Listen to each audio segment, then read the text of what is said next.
నీకు 15,000 నాకు 15,000 నీకు 15,000 ఏపీలో ఇప్పుడు ట్రెండింగ్ డైలాగ్ ఇది. ఇప్పుడు ఆ డైలాగ్ని నిజం చేస్తోంది చంద్రబాబు ప్రభుత్వం. ఎస్, సూపర్ 6 హామీల్లో భాగంగా ముఖ్యమైన హామీ ఎవరికి శ్రీకారం చుట్టింది ఏపీ ప్రభుత్వం. ఇవాళ తల్లికి వందనం పథకం మరికొన్ని గంటల్లోనే అమలు కాబోతోంది. కూటమి అధికారంలోకి వచ్చి ఏడాదైన సందర్భంగా ఈ పథకాన్ని అమలు చేస్తోంది. ఈ పథకం కింద 67,27,164 మంది విద్యార్థుల తల్లుల ఖాతాల్లో 8,745 కోట్లు జమ చేయనుంది ప్రభుత్వం. ఫస్ట్ క్లాస్లో అడ్మిషన్ పొందే పిల్లల దగ్గర నుంచి ఇంటర్ ఫస్ట్ ఇయర్లో చేరే విద్యార్థుల దాకా ఈ పథకం వర్తిస్తుంది. రాష్ట్రంలో కూటమి పాలనకు నేటితో ఏడాది పూర్తి కావడంతో సుపరిపాలన తొలి అడుగు పేరుతో ప్రభుత్వం పండుగ జరుపుతోంది. ఈ వేదికపై నుంచి తల్లికి వందనం పథకం నిధుల్ని విడుదల చేస్తారు CM Chandrababu, deputy CM Pawan Kalyan. ప్రభుత్వం అమలు చేస్తున్న తల్లికి వందనం పథకంపై వైసీపీ విమర్శలు చేస్తోంది.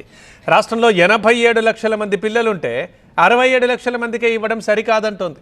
ఈ పథకం అమలుకి 13,000 కోట్లు కావాల్సి ఉంటే 8,745 కోట్లు మాత్రమే ఇచ్చారంటున్నారు మండలి విపక్ష నేత బొత్స సత్యనారాయణ.